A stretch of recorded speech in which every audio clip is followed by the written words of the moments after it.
disent sur moi. Comment vous pouvez être choqué, par exemple, d'une personne qui a laissé, par exemple, son enfant, même pas à Abidjan, hein, qui a laissé son enfant, par exemple, au village, depuis peut-être plus d'1 an, alors que cette personne a la capacité de prendre un billet d'avion, puisque cette personne dit avoir les moyens. Cette personne n'est pas capable de prendre un billet d'avion, partir rejoindre son enfant, lui faire une fête. Mais cette personne laisse son enfant au village.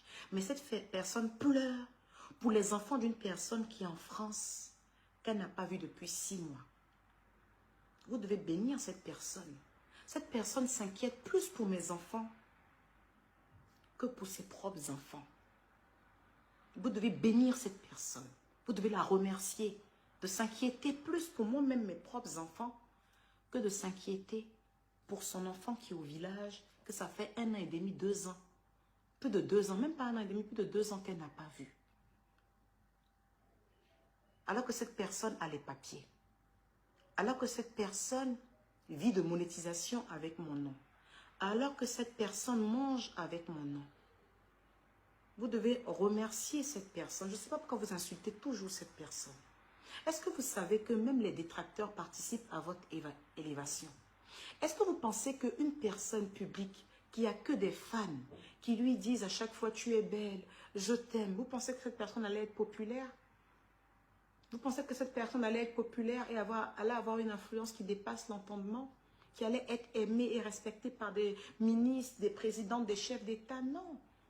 C'est parce que cette personne a un côté où des gens sont passionnés par elle. Et il y a un autre côté où des gens lui vouent une haine viscérale. C'est ces deux engendrés qui créent un sujet de conversation. Et quand il y a sujet de conversation, ça crée le boomerang. Et c'est ce boomerang-là, en fait, qui crée cette influence, qui crée cet impact. Vous êtes obligé de cohabiter avec des haineux. Vous ne pouvez pas tout le temps passer votre temps à insulter des gens qui travaillent pour nous et qui nous font du grand bien, mais vous ne savez pas. Vous ne savez pas. Vous imaginez, moi, je me lève, j'ai laissé mon enfant au village, j'ai les papiers, j'ai une carte de séjour, j'ai une carte bancaire, j'ai un appartement. J'ai laissé mon enfant au village depuis 2 ans. Je n'ai pas dit Abidjan, hein, au village. Mais je m'inquiète d'enfants qui sont dans un bel appartement en France.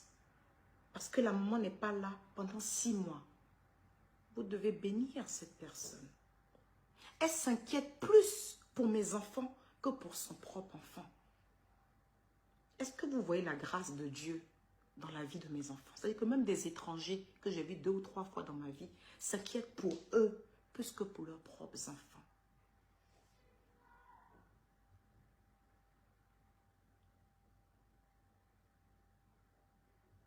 C'est une grâce de Dieu. Est-ce que vous vous imaginez qu'il y a des personnes qui crient à tort et à travers être milliardaires sans avoir déjà montré, ne serait-ce même qu'un titre foncier, sans vous avoir montré, mais ne serait-ce que des relevés bancaires? Tous les milliards se passent dans leur tête. Mais nous avons été surpris ici de pouvoir voir que ces milliardaires-là sont recherchés parce qu'ils peinent à payer ne serait-ce qu'une voiture de 10 millions de francs CFA. Et qu'il a fallu juste un petit sifflement d'une animatrice TV pour qu'ils puissent se retrouver en France dans une voiture en leasing. Vous ne voyez pas que Dieu agit suffisamment bien.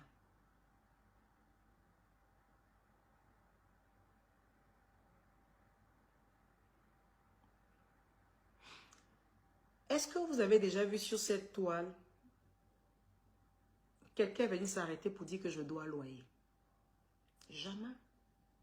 Parce que je ne dois à personne. Je vis à mon niveau. Mes charges que j'ai au mois, si on donne ça à quelqu'un ici, ils vont s'évanouir. Je paye du personnel, je paye des loyers. Mais est-ce que c'est nécessaire de venir justifier tout cela ici? Ce n'est pas nécessaire. Arrangez-vous juste à ne pas devoir à quelqu'un.